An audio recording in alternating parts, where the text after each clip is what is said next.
at the NATO summit, okay, you had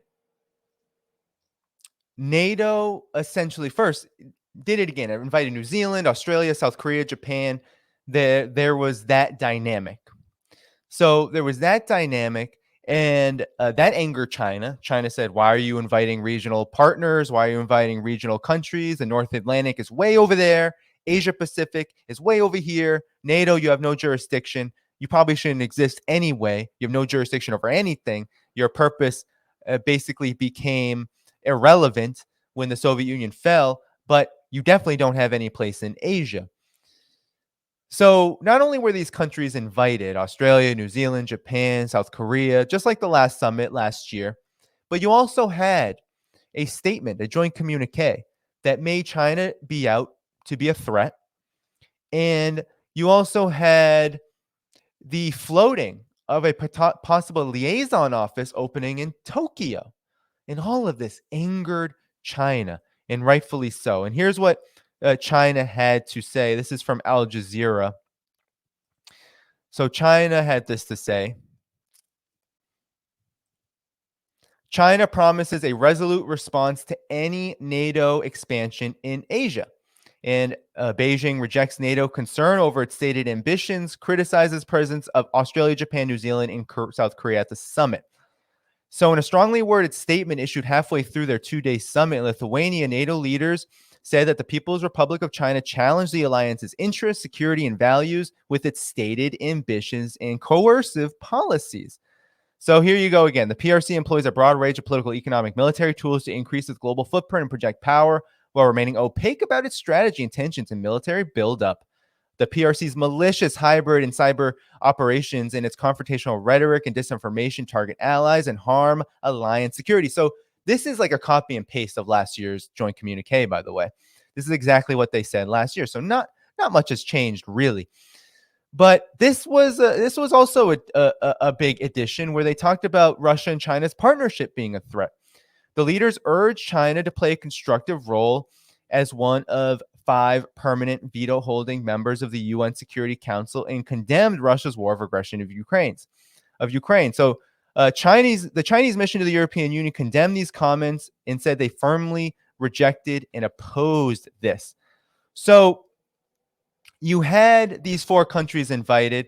You also had a liaison office floated, but it did not make it out of the summit because European countries essentially said we can't have all of that.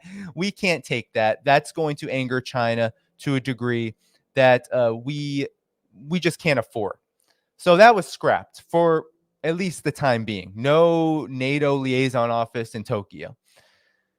However, China was still very much giving stern warnings to Europe because many things had happened even before this. And I'm just going to show you the Global Times. Really good to read the Global Times if you want to know what China's government is thinking about these things. They put out really quick statements, oftentimes directly related from the government. And here you have a warning that China warns NATO against destabilizing the Asia Pacific, and talking about how Chinese analysts are saying that the joint communique released by NATO basically shows a greater level of hostility toward China. These analysts and Chinese leadership slam the message, warning that China needs to be prepared for an increased NATO presence in Asia, and said the internal divergences among U.S.-led alliance will only increase if it continues its unwise expansion to the rest of the world, while existing security problems in Europe were already severe. China firmly opposes NATO's eastward expansion in the Asia-Pacific region, and its characterization of China as a systemic challenge. The NATO communique this year claimed that China's ambitions and coercive policies challenge interest, security, and values. So China is warning. China is saying, do not do this, right? That it's a product of a Cold War. And the Chinese mission says that it will firmly safeguard Chinese sovereignty, security, and development interests, and firmly opposes NATO's eastward movement to the Asia Pacific. In response to the NATO summit declaration that accuses the Russia-China relationship of undercutting the rules-based international order, Chinese Foreign Ministry said on Wednesday that China-Russia relations are based on principles of non-alignment, non-confrontation, and non-targeting of third countries. Wang Wenbin, who is a spokesperson of the Ministry of Affairs of China, said, "We urge NATO to stop groundless accusations, provocative remarks against China, and that it should give up the wrong approach of seeking absolute security, stop messing up Europe, and stop trying to destabilize the Asia Pacific and the world. Amen." So now this comes, right? So China, China is ready for all of this, and believe me, I know. When I was there, there are discussions about this. There are preparations for war. Xi Jinping says it many times. Every time he's talking about security, every time he visits the People's Liberation Army, especially of Fujian province, especially when it regards it is in relation to Taiwan. China is ready. China is ready for this, okay? And so here's the thing. While I was in China, leading up to the NATO summit, a lot was already happening between Europe, especially European NATO countries, and China in the economic realm. So really, a lot was being laid before the NATO summit, which is just as important because all of this stated, oh, China's a threat, China's this, that was to be expected given last year's joint communique. It was very similar.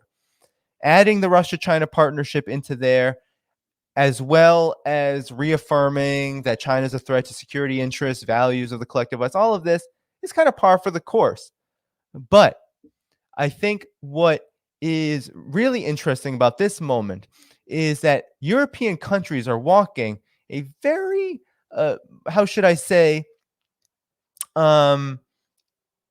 dangerous tightrope with China. Because as you all know, Europe has already destroyed itself economically in many ways through its sanctions on Russia. Now they seem to be doing the same with China. So in the lead up to this summit in July, in the first few weeks of July, you had Europe release this economic security and trade document, this economic security and trade document, basically saying that China was both a partner, competitor, and a systemic rival, and that it was going to de-risk and diversify as needed to build a stable supply chain not threatened by economic intimidation. So the EU, which, mind you, the EU and NATO, you can't separate the two. NATO is the military projection of U.S. dominance via mainly European countries. The European countries are really the most important ones in NATO. Okay. Don't come at me for not saying Turkey is important because it's big military and it's non-aligned stance and it's how it plays all sides. Yes, I know Turkey's important, but let's be honest. Who really calls the shots here? There's a reason why Turkey's not in the EU, even though it got assurances supposedly that it will. It's not going to happen, but that's why I didn't even mention it earlier, because I don't believe it's even worth mentioning. But nonetheless, you have the European Union is concerned about growing tensions in the Taiwan Strait, they said in the document, and opposes unilateral attempts of force. So crossing China's red line there. So essentially saying in this document that they're going to ease economic ties with China, similar to how the U.S. has been building up an economic war. What do you think this did for China? Do you think that this made China happy? Do you think it gave China hope that after all of those visits from Olaf Scholz and Emmanuel Macron, and you had so many visits of European business people and all of this saying, "Oh no, we don't want to decouple." You had all of that happen, throughout the spring. And then what happened? This happened. So this document angered China so much that they canceled Jungle Josep Borrell's potential visit. And here is that headline. So this happened in early June. Borrell was due to arrive on Monday, that was around the July 4th holiday, to meet Qin Gang, Chinese foreign minister. And the European Union was told that the planned timing of the visit no longer is possible. So China canceled the visit, and that they were informed by the Chinese counterparts that the envisaged dates are no longer possible and that we must now look for alternatives. And no alternatives have yet to be announced. So you have essentially Europe angering China to a degree that it was willing to cancel a pretty high level meeting with Josep Borrell, and after it came after this document.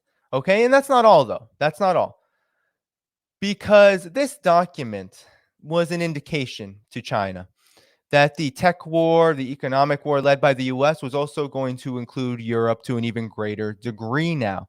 And so China took pretty big measures here. Here you have the EU desperate because China basically started to put in export controls of precious metals needed for the tech industry, and solar panels, electric vehicles, etc., for their export. So China basically said, well, we have these metals, we will produce them for ourselves, and we can withhold them if we want to. That is our sovereign right, especially if you're going to engage in economic war against us at the behest of your US master. And so the EU is now trying to beg, this was about a week ago, but is trying to beg China to release them, to ease them up. But why would China do that? Why would China do that? So basically, there's these two key metals, right? That they restricted, gallium and germanium, that they essentially restricted for export in response really to the US's export ban. But a lot of European countries have essentially listened to this export ban. And now with this EU security and trade agreement, it's an indication that they're going to step up aligning their policy with the United States. And so, when I was in China, and I'll just say this about my China trip, and for everyone who's watching this on the replay or the clip video, be sure to catch in more detail information and the report back on this trip.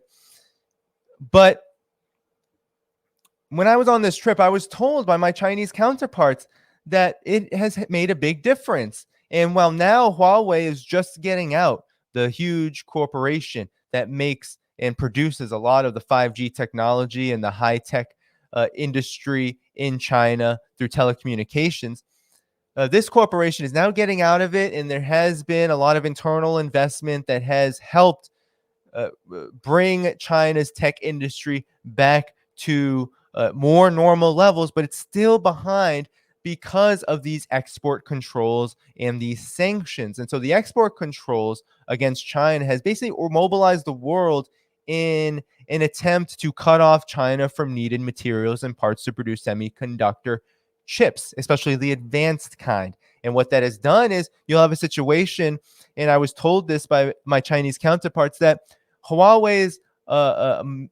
Mate phones, right, the latest, I think it's Mate 15, didn't have 5G technology in it because of the export ban. And so essentially people weren't buying it. They had to stay with their 14s. And I think now that is something that's going to be a thing of the past very soon. But this has been months and months and months since October 7th of 2022, where this has been a reality for Huawei. So these sanctions, these export controls have had an effect, and China lashed back as you would expect them to. But yeah, here's the consequences, and I'll close here on this subject. This is what happens, okay? And maybe we should consider part of this a good thing, because it's been a good thing for Russia. It'll be a good thing for China as well in the long term, the short-term consequences notwithstanding. But now Huawei is poised to overcome the US ban, which includes European countries following it and Asian countries as well, with return of 5G phones. So China's Huawei technology is plotting a return of the 5G smartphone industry by the end of this year, according to research firms, signaling a comeback after a US ban on equipment sales decimated its consumer electronics business. Huawei should be able to produce or procure 5G chips domestically using its own advances in semiconductor design tools, along with the chip making from SMIC, Semiconductor Manufacturing International Corporation, 3 third-party technology research firms covering China's smartphone sector. The firms, citing industry sources including Huawei suppliers, spoke on condition of anonymity because of a confidentiality agreement with clients. Huawei declined to comment. SMIC did not respond to a request for comment. A return to the 5G phone market would mark a victory for the company that for almost 3 years said it was in survival mode. Huawei's consumer business revenue peaked at $483 billion in 2020 before plummeting by 50% a year later. That was due to sanctions and it only became worse from there. So Huawei was stuck selling 4G headsets during the export control ban, and it fell from its worldwide rankings during that time, but now is back on the rise. So I just wanted to cover that in full. That is the NATO summit. That is its impact on China in particular. China was not happy about this. And why should China be happy about this? This was a disaster for China. It was a disaster for the world. And now we are going to see what happens next. In my opinion, this does indicate that China is a target of NATO. And politically, it makes a lot of sense as to why. If NATO is the military arm, a projected military arm, a global military arm of U.S. hegemony, then U.S. hegemony, seeing China as the principal threat to its very existence, of course, is going to use all of the means at its disposal to try to depose of this threat. So when we talk about China, quote unquote, threat, we should not talk about China being a threat in the literal sense, that somehow China is nefarious and trying to work around the United States, trying to dominate the United States, trying to undermine the West, all of this. No, China wants cooperation. China has been very consistent in its policy of, if you respect our sovereignty, we will cooperate with you to the fullest extent. And even if you don't, we will cooperate with you in the interest of stability and economic well-being and interest. We will do so anyway. But there are red lines. Taiwan, as well as the sanctions, all of these things are red lines for China, and China will respond. So that is the political situation that is an outgrowth of these policies in the geopolitical realm. The politics of the situation are that NATO is setting its sight on China to an even further degree because it is well aware that it has not succeeded against Russia. And that if it's going to fight this two-front war, it is going to have to kind of jump back and forth between the two in order to have any kind of impact or effect. And of course, there are impacts and there are effects, as the Huawei situation shows pretty remarkably. However, the consequences of this are going to be that China's not going to collapse. It's not going to fall. It's not going to even necessarily weaken. Even in periods like this one, which is an economic slowdown for China, it is a slower economic period for China for a lot of reasons, but namely because the whole world situation is in economic distress. But even so, this is a moment also of consolidation, of self-reliance, and of China's ability, which I think is even greater than Russia's, to depend and rely upon the entire world outside and excluding the US and Europe in order to meet its own domestic imperatives as well as its many, many, many international and foreign policy imperatives, which all point to a respect for sovereignty, peace, international law, and the like. So that is only going to grow. That is only going to strengthen. That is only going to get better for China. Even as times are hard, both things can exist at the same time. So that's the political situation we need to be aware of. When we're looking at this NATO summit, we have to be aware of that the targets of NATO are only going to get stronger. And that is a good thing. However, the caution, the danger lies in the fact that every time these countries get stronger, NATO becomes more aggressive. That's where the danger lies. And that's why we have to be on the lookout after this summit, not necessarily in these words or in the drama or even in the futility and weakness of NATO itself, but in the fact that the more weak it gets, the more hampered it becomes, the more dangerous it will become, the more likely it will do something that maybe we would not imagine it doing given the rhetoric that it is stating right now. Even as hostile and aggressive as it is, we should be thinking that it is possible for a greater war to happen because of essentially NATO's position leading it basically backing itself into a corner, leading itself into a corner.